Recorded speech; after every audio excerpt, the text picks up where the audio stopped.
Hi, I'm glad to see you've made it to our second session of the day, session 12, Securing High-Value Transactions with IBM Verify. I'm Dan Ortega, and I'm here as your host for today. Please feel free to make comments or submit a question in the chat. Let's keep the day moving and settle in with our next presenter. With that, it is my pleasure to introduce you and hand this over to Vivek Shankar. Take it away, Vivek. Thank you, Dan. Hi, everybody. Let's let's talk about something that we all do pretty often, right? You're transferring money through a service like Venmo to a friend. And the process that you typically take to actually go through that is either you load that money into the wallet, where you authenticate with a bank, authorize that transaction, or you might do a one-time transfer where you again uh, you know, identify yourself with the bank, authorize that particular fund transfer, and then that goes through. This is an example of what you consider a high value transaction. So high value transactions are effectively processes and transactions that you perform, not necessarily in the payment space, but that deals with sensitive data. So it's beyond your commonplace activities on say social media and so on and so forth. This goes beyond that. So today we'll talk about securing such high value transactions with IBM Verify. My name is Vivek Shankar. I am a senior technical staff member and product architect for IBM Verify as a service based out of Singapore here. It's pretty late. But let me kick it off with a story. So at my parents' home in Chennai, it's a city in India, there's a lady that said, comes down at around 5 a.m. to the end of the street, and she opens up a shed. It's basically a small area that she's got with a small kitchen in there, and she starts cooking. And she finishes up by around 10 a.m. And during that period of time, she makes the most delicious breakfast you can imagine, right? It's really good, extremely hot. It's lovely. Now, this is a person who is doing this as a small business right out of her shed. She doesn't have a phone line connected, so she didn't, etc. You would expect that she prefers cash payment. What was surprising to me is that she prefers mobile payment. And there's a service in India called UPI, that's a centralized gateway for payment transfers. And she wanted to use that. She doesn't want me to whip out my credit card because she doesn't have a credit card machine. She doesn't want cash because she doesn't want to deal with cash and the change and all of that. She wants to use mobile payment. And this really is the revolution. So consumer behavior has evolved to the point where they're demanding seamless experiences integrated into their smartphones to do everything, be that payment transactions, that's how we started out, but moving towards you applying for an insurance or sharing your medical data with another party, and so on and so forth. It's all happening through these devices. People expect it to just work. And if it's not connected, they find it difficult because over-the-counter transactions are slowly going away. So what that leads to is new technologies that are being explored, designed, built, and adopted to meet consumer demands across all these various channels and devices that people own. It also means that a lot of this data is now on public APIs. They're being shared through public APIs. And so you end up in a situation where there's a lot of sensitive data, your entire medical history, that's now available through an API platform. And so that for us security practitioners is great because it leads to a new challenge for us an evolving challenge where we have new security risks to deal with in the ecosystem, and also some old ones that have become more effective, phishing, for example. So you have a lot more digital touch points that now need to be secured. You have new technologies that introduce smarter threats we have to keep up with. And all of this, the underlying foundation is identity and how identity protects the identity and access management suite that you have is what protects your entire ecosystem and these APIs. So today we'll delve a little bit deeper into this problem. So let's spend a little bit of time to see how you would do a maturity model. You go from the left-hand side to the right-hand side, and you get, you have a stronger posture. So we're all used to passwords. We've all been using passwords and shared. But passwords have their risks. You use the same password in many different places. The password is considered one of the major threats that exist today for transactions. And when you deal with sensitive transactions, this becomes almost a no-no. And so it leads into, we evolved into having conditional MFA, where you have multi-factor authentication, possibly stronger forms of multi-factor authentication, biometrics, and so on, that you combine with your password to have a stronger posture. Then along the way, people started talking about it being a friction, right? Because whenever you get challenged for MFA, it's something that's preventing you from getting to the end goal. And so we introduce risk-based authentication. That is, if you're coming from a trusted device, we know you, your behavior patterns seem normal, we won't challenge you for MFA. You're through. So that's risk-based authentication.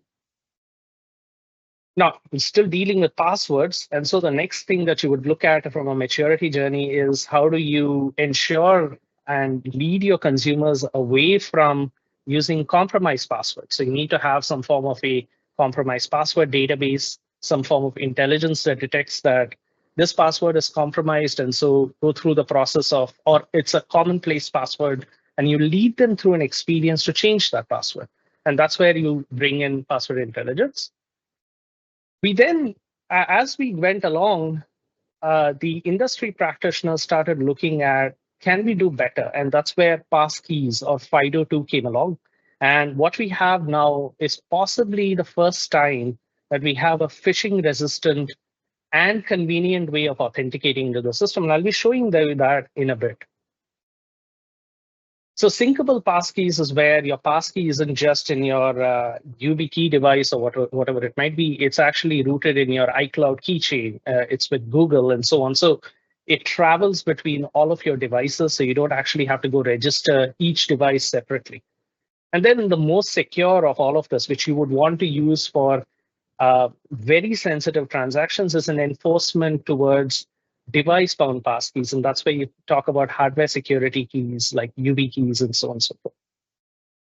Now, this takes care of the authentication spectrum, but it doesn't do anything. It helps us in the process of obtaining tokens, security tokens, and so on that authorize APIs, but that's where it doesn't complete the story, and that's why we have a number of standards that have evolved in the OAuth and OpenID Connect standard space to secure security token issuance and security token validation. So issuance is what happens as a consequence of you logging in.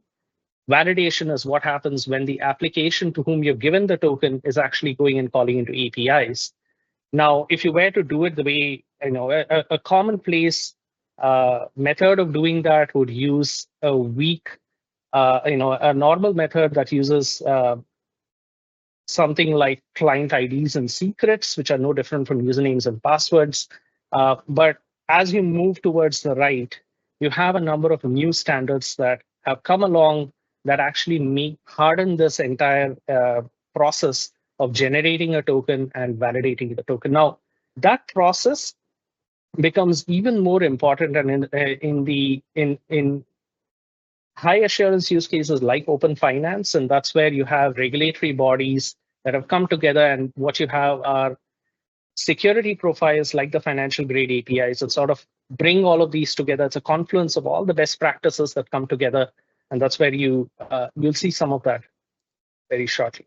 The second thing that you'll see that you would typically want to do is to have a robust ITDR system, something that's constantly monitoring your entire ecosystem, is detecting all the different threats that might be occurring, detecting anomalies, and then have a process to respond to those threats. And that's your typical ITDR system. Now, typically what happens with these is while they play a very important role from an aggregation and analytics perspective, the challenge you have sometimes is that it takes a while for it to actually render a result.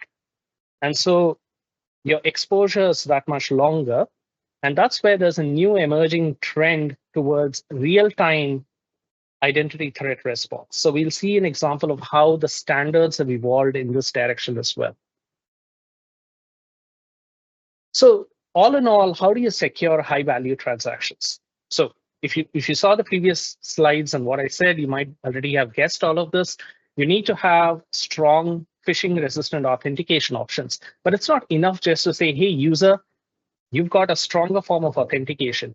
If you don't guide them through the experience to actually adopt those authentication options, they aren't going to do it. So an example of how you do that is where you see Google, for example, if you use Gmail, which I'm sure everybody does, you see that it gives you the option as part of your login process to actually register a passkey. And thereafter, you just use your Android phone or a biometric or a Touch ID on your Mac OS device or Windows Hello, and you log in. And so that is an experience that's very natural. It's easy. Consumers adopt it. And so building those sort of experiences are crucial for driving up adoption. And you'll see some of this covered tomorrow, where there's going to be a deep dive on passwordless authentication, passkeys, and digital credentials. That's going to be conducted by my colleagues Ann Ho and Shane Meaden. So look out for that. I think that'll be a great session. The second thing that you want is AI-driven risk-based authentication. At the end of the day, anything consumer-facing has to be frictionless. You also don't want to compromise on security. That's where risk-based authentication is extremely important. And we'll see an example of that as well.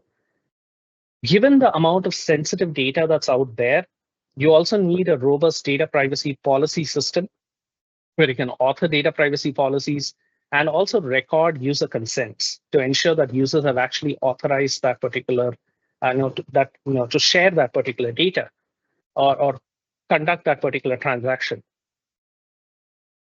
Number 4 is high assurance standards that have been defined. And I mentioned this where you have a confluence of all of these best practices that come together to secure APIs.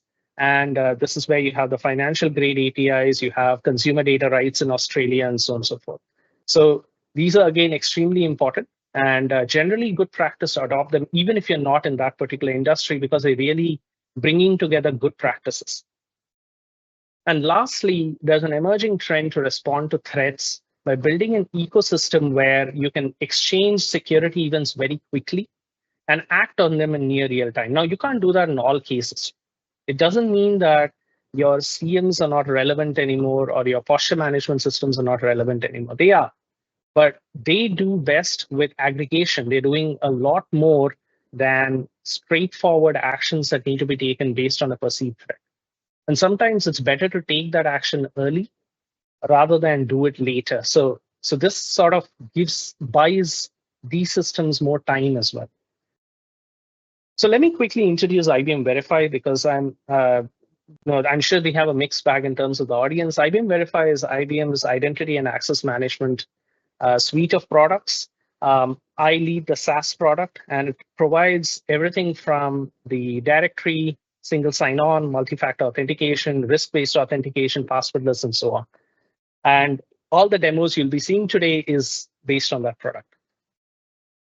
All right, now our approach to how we actually tackle this and how we wanted to go forward with this is, number one, we wanted to adopt open standards. And why open standards? Because as in an industry, as practitioners, we come together and build standards that are strong. They are validated across multiple vendors, and that's why we participate in the FIDO Alliance. So you see, we've adopted passkeys. There are a number of advanced OAuth standards that we have certified for, so things like financial grade APIs and so on. And there's a new emerging trend towards security event exchange, which is called OpenID Shared Signals. So we'll cover that in a bit. The second thing we wanted to focus on is simplicity. We could give you all the 100 knobs to turn, but that's going to be pretty hard to do. So what we have in the product is a set of recipes that you can pick from, and you'll be guaranteed to have, a highly secured system.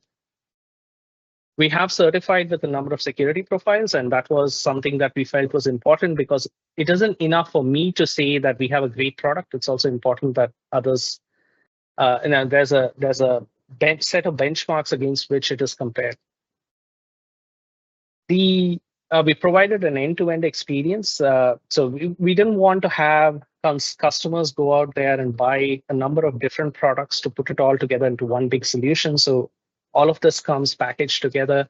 And finally, we recognize that different people have different ways of deploying products. And so we have both a self-hosted option and a SaaS option, and everything in between. So let's jump into demos. I've been speaking a lot, so I'll show you some of this stuff. So what I'm going to show you is a application that I've written. So obviously, it's not going to look super pretty. It's going to do a payment transaction operation, and let's take a look at what happens.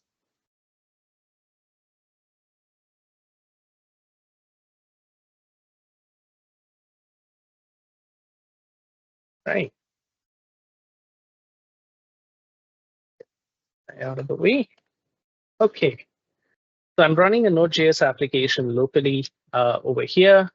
You see that, imagine that this is a shopping cart application. You have, you're at the last step. You're going to make a payment of $123.50 Singapore dollars. And so I'll go ahead and click on Pay Now. And that takes the user through a process of authentication. Now, what's happening here on the left-hand side is it's actually making use of some best practices. So I'll call those out as we go through them. The first thing that it does is it's lodging the transaction information with the bank. So it says that I'm initiating a payment. The amount is $123.50. And by the way, this matches up with what you would see with the UK open banking profile. We're going to be making use of a stronger privacy preserving mechanism of doing OpenID Connect flows. I've just called the pushed authorization request. So that's how that triggered over here. And you see that it's showing me a customized page through which I can log in. I'm going to use a passkey. I'm going to log in with my Google account. Now, as it goes through the process, the first thing that it does is it's evaluating whether I'm coming from a known and trusted device, am I a trustworthy person, and so on. And it appears it hasn't asked me for any MFA, so I assume it must think that I'm trustworthy. And so it leads me into the authorization of payment, which is where you see that this is the merchant, this is the payment, so on. Go ahead and complete the transaction. And it does the job of authenticating me in. Now, typically what would happen is the application would take this information, this OAuth token that it received, and it would have made an API call to the bank to say, all right, this user has authorized transfer the money. And that's what would basically, the operation would complete.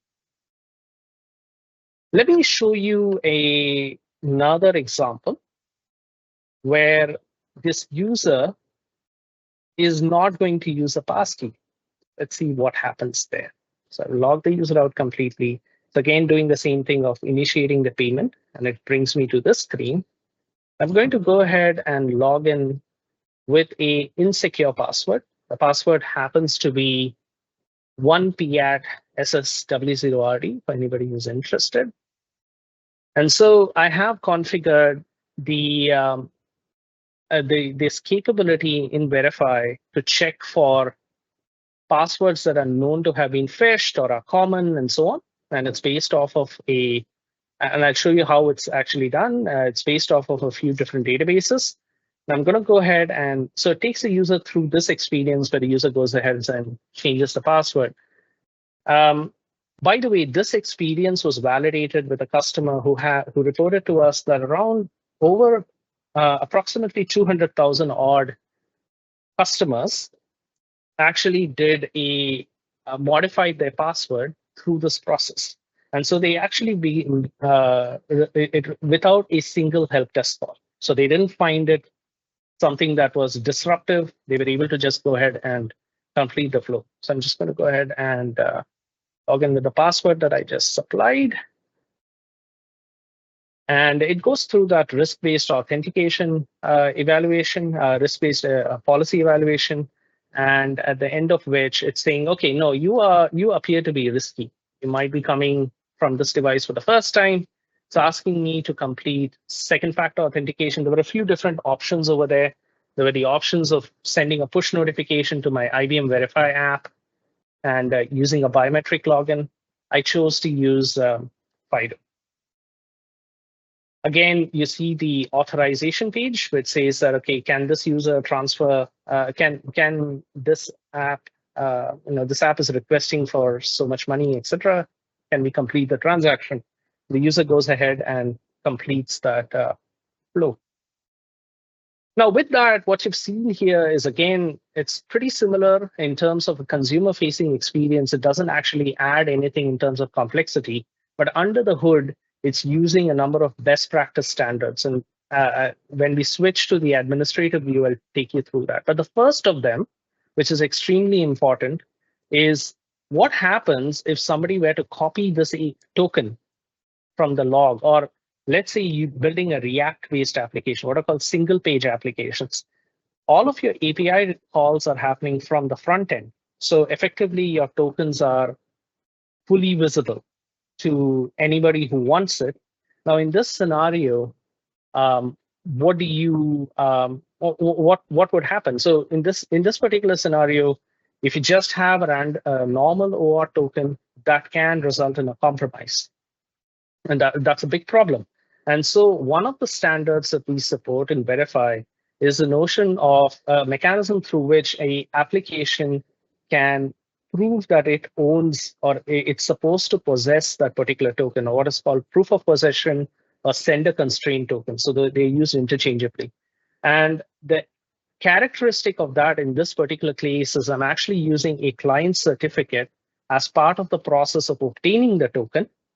And that client certificate thumbprint is baked into the token, which basically associates the token with the certificate. Thereafter, when the application attempts to contact the bank to complete the API transaction, let's say through API Connect, it's actually going to use the same client certificate to secure the transport layer so that the server, which is the resource API or the API gateway, is able to extract that certificate and compare this fingerprint. And this ensures that the person who possesses that certificate is the one who should be using the token. That's proof of possession. There are other mechanisms that are relevant for single page applications. I won't cover them today, but it's called Depop and so on. So we won't go through a lot of details in that. That in itself would be a complete session. Okay, so we took a look at the first of the standards. The second thing I would show you here is a view of what that consent authorization looked like on Verify. And you notice here that it has information like the amount, it has the currency, but all of these are custom attributes. They're really metadata. What really matters is that transaction ID. And so that transaction ID is recorded, and at any given time, you can correlate that with bank records and so on. So that's basically the way that you record that information on Verify. Let me quickly take a peek to see if there are any questions before we go in.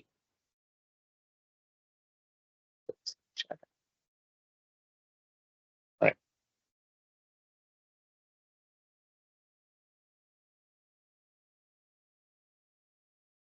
Okay. Let me keep going. All right, so this was the first of the demos. Let's take a look at the administrative view on Verify. So the first thing that I'll show you here is the password intelligence or the default password denial list. And here, for a customer of Verify, all they have to do here is toggle this on. Verify uses X-Force password dictionaries, which are refreshed every couple of months. And it contains a curated list of common known passwords in the dark web that are known for identity breaches, and they're common phishable passwords and so on. So, and you have the option as somebody who is making this available to your customers to choose not to disrupt their lives by giving them that user experience, which asks them to change their password. Maybe the first thing you want to do is determine what's your security posture. And so you can choose audit in that scenario. And so you get events and you're able to look at a report to see how many people are actually using compromised passwords. And then you can choose as part of your process of changing your password or resetting the password. It's at that point in time, you can ask users to modify the password, because then it doesn't become disruptive because they're anyway modifying their password. So it's a good time to actually get them to use a stronger password. So this is one of the first things that you saw the early part of the demo. The second thing was a risk-based authentication report. So let's take a look at that report. And you notice that the first is, remember, there was a user that I logged in with a passkey, which was my Google account. And you notice that it did not challenge me for a MFA. And it tells you why. So it tells you that while there is a behavior anomaly here, regardless, everything else over here looks pretty normal. And so the risk level that we've determined is low. And then based on the access policy that I have in place, open up here, it would determine whether to challenge the user for MFA or not. And you notice here that if the aggregated level is very high, then ask for MFA and so on. But if it's low, you don't actually need to ask for MFA. Now, it does say MFA per session. The reason why it didn't challenge me for MFA is because I used a phishing resistant authenticator, so the passkey. So it doubled up as being sufficient for as an MFA option. But you have a lot of control over what you author in your policies. You can say, for example, that only hardware security keys are considered to be good enough to bypass MFA entirely. You can have different levels. You can also base it on specific indicators. So you can say that if there is a behavior anomaly, I do want to ask for MFA regardless of whether or not there's a risk level problem. And conversely, if it's seen as a very high risk, you might choose to say, you know what, I think it should be fine. Let me add an IP reputation check. If the IP looks legit, let them through, right? So you have a number of different things that you can mix and match with our access policy engine. We took a look at the user consents. I'm going to skip that. And then finally, what we have is a number of curated connectors in Verify that let you adopt a number of these high assurance use cases. And so over here, I have something that was used for open banking, which is a payment transaction. And it's using a few important things. It uses a strong form of client authentication. We offer a whole slew of them, but this happens to be one of those that uses a strong signing algorithm. So instead of your standard RSA 256 type algorithms, it's using RSA BSS.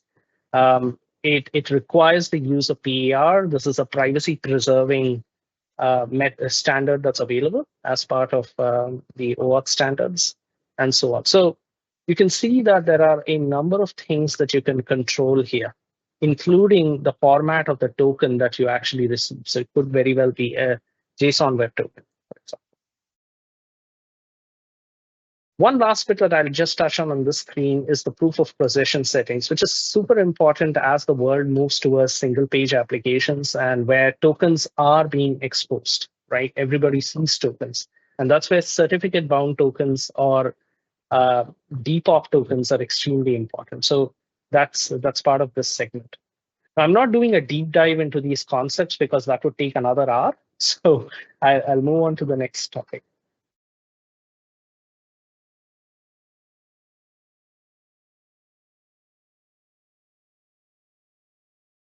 All right. So we've seen single sign-on, right? So let's so single sign-on is great. You got so let's go back to that app very quickly just to see how that looks. I'm going to make this a full screen thing. Let's say the user already has an authenticated session. Now they're doing a second transaction on their Amazon.com or whatever it is. They go ahead and click on Pay Now, and this time around, if things work the way I expect it to, you won't be challenged for authentication. You'll only be asked to complete the authorization of the transaction. So while I've hard-coded the amount will obviously be different in each case. So go ahead and complete that. And that so single sign-on is great, right? Everybody loves single sign-on because you log in once, you access a number of different applications. But with the shifting landscape, with so many people using digital commerce, you need to act on threats in near real time. And if you don't, that single sign-on session becomes your biggest vector of attack. And you've seen a number of breaches that have happened over the last few years that are related to this. And so let's take an example. So consider that a user is accessing Verify to connect into an application. So Verify does all of that great stuff of evaluating an access policy, asking the user to complete MFA, etc., and uses a standard single sign-on protocol like SAML 2.0 or OpenID Connect, and authenticates into the application. So now the user is logged into the app. Now consider that the app had a long-lived session, right? We all like long-lived sessions. We don't like logging in over and over again. So the application has a long-lived session. That device is now compromised. We have a bad actor downloading sensitive data from the application because it has a valid token. It can call out to your API. So the application is the correct party. It has a valid token. By right, you can download sensitive data. The application detects, look, there's something not right here. This application is an extremely hardened application. It sees that bad stuff's happening, not good. There's some behavior differences and so on, or nobody should be downloading this volume of data. It tells it kills its session. It says, go away, right? Great. Now, the application did its job. But what happens to the other 5 applications that are using the same single sign-on session? And that's where and how did the bad actor actually get access to that application? Was it a compromised password? Was it MFA fatigue attack? What was it? I mean, there's something that gave them access to that application. Was it a compromised device? We don't know. So how does Verify know something bad actually happened so it can do something about it? Now, typically what you would do in your enterprise landscape is that you'll have all these applications writing logs into your Splunk or your QRadars and so on, which are your SIEM tools. And then they do their aggregation, their analytics, their regex policy evaluation. And what comes out of that is an insight. And that insight goes into a source system that then does the job of actually making an API call to Verify saying something bad happened. That can take time. And this is happening right now. The second problem that you have is if you wanted something done in real time, well, you could build a connection between IBM Verify and the application. IBM Verify says, I have this API. You can connect into that and give me all of your events. The application then has to build a connector that then connects into Verify, but it only works with Verify. What about all the off-the-shelf applications that exist? What about those that can't be customized? So proprietary interfaces make it difficult for everybody. So but then once Verify does receive the event, what can it do with that? It can take some action immediately. It might be able to update an action could be something like in this particular case, it might revoke all the users' login sessions, change their password, send them an email saying you've been hacked, and then go ahead and send out a notification to all the various applications saying, hey, you guys need to log out if they support something like single logout, right? The other thing it could do is it can aggregate that information in its own, in the product's own ITDR system, in its own analytics engine as a policy information point, attribute, and so on. And then that can be used for future access decisions. There are many things that Verify could do if it knew. And that's where having the lack of such an interoperable standard is why a working group was started in the OpenID Foundation. It's called the OpenID Shared Signals Framework. And it prescribes a mechanism to break those silos and exchange standardized events which have well-defined metadata in near real time. So you don't actually have to have an intermediary or data lake or anything of that in between. This is really acting more like a server signal mesh. So you have different parties in your ecosystem signaling to each other. Now, in all of this, I don't by any means say that your SIEM tools aren't important anymore. No, they play a very important role. They do things that this can't do. What this can do is deal with granular events and act on them immediately, but it can't actually go deeper in to do aggregation and analytics and so on. And that's where SIEM tools and identity, tools like Verify Identity Protection, which does posture management, those come into play. But let's take a demo, right? And by the way, this is something very new, emerging standard. We are one of the few people who have started participating because we see how important this is. So I'm going to make use of a simulator that's going to masquerade as that application that detected the threat. So you saw that in the diagram. It's going to transmit what is called a session revocation event to Verify. Verify is then going to go through the process of resetting the user's password and revoking sessions. So let's take a look at that.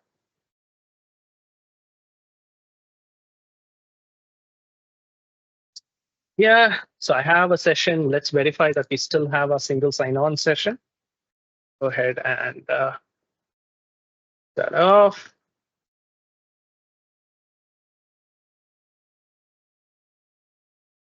And why it's important is because we're going to revoke that session. So let's make sure that that session is still alive. So okay, so the user goes through the process. They've completed the payment transaction. Excellent. Remember the picture with the application that was extremely smart. We're going to, so the standards body actually came out, one of the participants came out with this excellent simulator. By the way, KF stands for Continuous Access Evaluation Protocol, which is one of the profiles in this space. Now, I do need to start something which I did not before. So let me do that. So I'm going to be running a component locally, just called the antenna. Yeah, signals and antenna, right? So I'm going to start that up as a Docker here, and it's going to act as a intermediary party between Verify and the target. And this is how you can bring your off-the-shelf, your existing applications without having to go adopt the standard. You can actually make use of this component, put it in front of your application, have the application acting as a transmitter of those events or a receiver of those events. So let me get rid of this guy. Going to just grab a token quickly.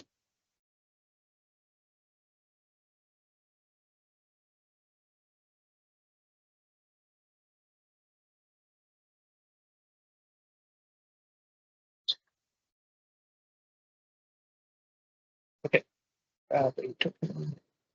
Yeah.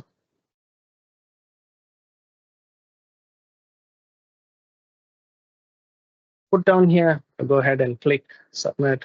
And this is going to actually send a session revoked event. I'm going to send it. Remember the user that we logged in when was jhall at mailinator.com. I'm going to go ahead and send the event. Now, this is what the event looks like. It contains a subject, it contains an issuer, and so on. And this gets packaged into a signed JSON web token. So that's how you validate that it's coming from a trusted party. Take a look at what happens here. So the first thing that happened is that some suspicious activity was detected. Verify sent an email saying you should change your password. The second thing that happens is now consider that the user didn't see that email and or this device is already compromised. And so they went through that payment process again. So somebody wants to do a transaction payment, right?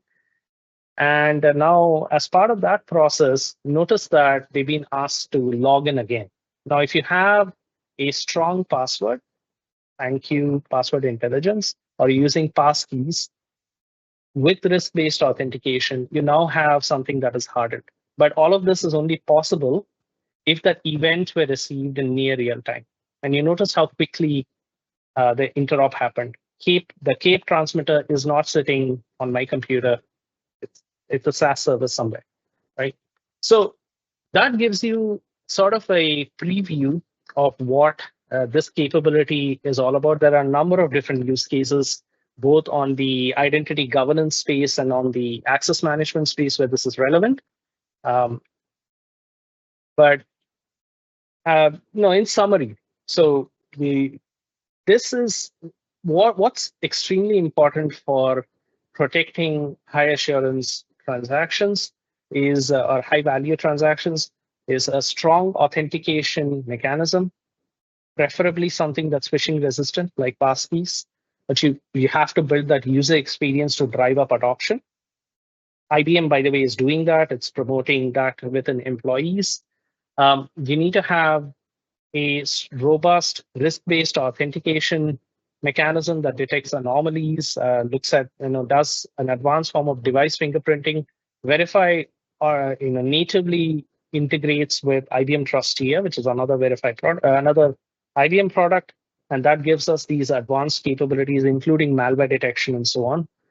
You need to have a mechanism to record user consent. You need to have data privacy policies that ensure that data isn't leaving a particular geographical border and things like that. So all that becomes part of all these different type of transactions, whether that is payment-based transaction, whether that's insurance, whether that's medical data that's being shared, etc. Overall, beyond all of this, there's the emerging trend of needing to deal with threats in near real time. And that's where, rather than building proprietary one-to-one integrations, the OpenID Shared Signals standard is an emerging standard that you can adopt. The Verify product is making it available as in two components, one which is native within Verify, the other one is in the form of a standalone antenna that you can run against with your own applications and so on. So if there's any interest in any of these topics, we're happy to do a deep dive at a later session. Now, there are two sessions that I would highly advise that you attend tomorrow if this is of interest. Consumer-facing transactions are of interest. Number one, a lot of the in this world, a lot of the payment transactions, the insurance-related, where you submit a bunch of data and there's something that's evaluating whether you qualify for the insurance and so on. It's all driven with AI and generative AI agents and so on. So securing AI agents has become extremely important, and Verify actually has a play there as well. It does. It's a core part of that to drive principles of least privilege and so on and so forth. Jose Rodriguez, who's a distinguished engineer and chief architect for IAM, will be covering that session tomorrow. It's 1 hour earlier than this session. S22, which is at exactly the same time as this session, is all about passkeys, passwordless, and digital credentials. So highly advise that you join these sessions. They're going to be great. So with that, thank you for this opportunity, and have a great day. Dan, over to you. Vivek, yes, okay, thank you. Hey, listen, thank you very much for that very detailed presentation. And we did have a few questions, and I'm going to actually read a couple of them. So hopefully You'll be able to respond. So the first one is, can the company integrate Verify with legacy IAM, or should it move everything to Verify? Yeah, so we do offer, so this is what we call the identity fabric, and there is a mechanism through which you can choose a migration journey that takes you from your legacy systems to Verify. And we've done that with a number of different customers, IBM included. So IBM had a legacy IAM system, went through a process of actually modernizing that. So certainly there are, depending on the type of landscape that you have in place, the type of applications that you have, whether they support modern protocols and so on and so forth, there is a path that can be built out. So you can have multiple milestones that you can achieve. Okay. Okay. Sounds good. Thank you. There's a couple of other questions. So the second one is, does the feature for detecting the compromised password support other languages such as Turkish? Yeah, so while there is a default list of passwords, and I haven't gone through all of it, you do also have the ability. So let me bring that up very quickly, just so that we take a quick peek at that. Sure. Yep, we have time. So let me switch to the administration console. You actually have the option of adding your own custom lists as well. So let's say you want to use the password files from Have I Been Pawned or any other website, or you have your own list. You can actually upload them here as well. So you can have both of these sort of acting as the password list. The expose list, though, is quite comprehensive. And the customer that I was talking about is in a non-English speaking country. And they were able to, English isn't their primary language, and they were able to actually 99%, if I remember correctly, of the passwords that were compromised were found in this list. Okay. All right. That sounds good. Okay, wonderful. I think we have a couple of more questions, and I'm monitoring the chat room. So while I'm asking these questions, folks that are out there, and now is the time to put your questions in the chat room. So the next question is shared signal feature available to explore with trial tenants? Well, we can make, so remember that this is still an emerging area, and we've been participating in Gartner Interops. We are building this component called the antenna first, so that people can actually try this out and see what use cases you can use. So yes, it is possible to make this available as a early access component that you can run on your own, and you can integrate that with your Verify tenant. The native capability in Verify itself will come a little bit further down the road, later in the second quarter. Yeah. Okay, sounds good. And I just have one last question. And as I read this one, folks, if you have any more questions, we have a few minutes left to please put them into the chat room. So my last question is, how does IBM Verify utilize open standards like OpenID Shared Signals to aggregate security events? Right. So one of the things that we did is one of the parties that we worked with on Interop for Gartner last year was an identity security posture management system. And what they were doing is aggregating events from various applications and from network traces and so on, and sending us those events. We have the ability to act on those events directly. We are also working towards ingesting those events as part of our analytics engine within Verify itself. And so you're able to, so that in itself will produce other insights. So I did not cover this today, but we do have a native ITDR capability. And you can see that right now, nothing is detected as suspicious. But there are a number of different threat indicators that we support out of the box in Verify, including anomalous behavior. You've been using the password too often, or somebody's been, a credential stuffing attack is occurring, things like that. So this system detects that sort of activity, and you can use these insights directly in your access policies. Now, the intent is to consume more of these events that are through the shared signals framework, just because that plumbing makes it easier to exchange events. Once we receive those events, they'll be ingested by this engine. So we are able to provide more nuanced insights. Okay. That answered the question. Yeah. Yes, it did, and very thorough at that. I really appreciate that. Okay, wonderful. I don't see any more questions from our group, and so there was a lot of, obviously, I'm thankful for those folks that did ask some questions, a lot of great questions, and thank you, Vivek, for responding there. And if you do have questions, if you maybe were not able to get it in to the chat room, you could meet us in the office hours later on at 2:30 at Eastern Daytime today. And our goal would be to obviously to cover any of those questions. Vivek will be there. Whatever is on your mind, just jot them down. But before you skedaddle, take this. We want you to be able to take the survey and to let us know how we did in this session, or even join our IBM Tech Exchange community to stay connected with your peers. You won't want to miss our conversation with Adam Chire.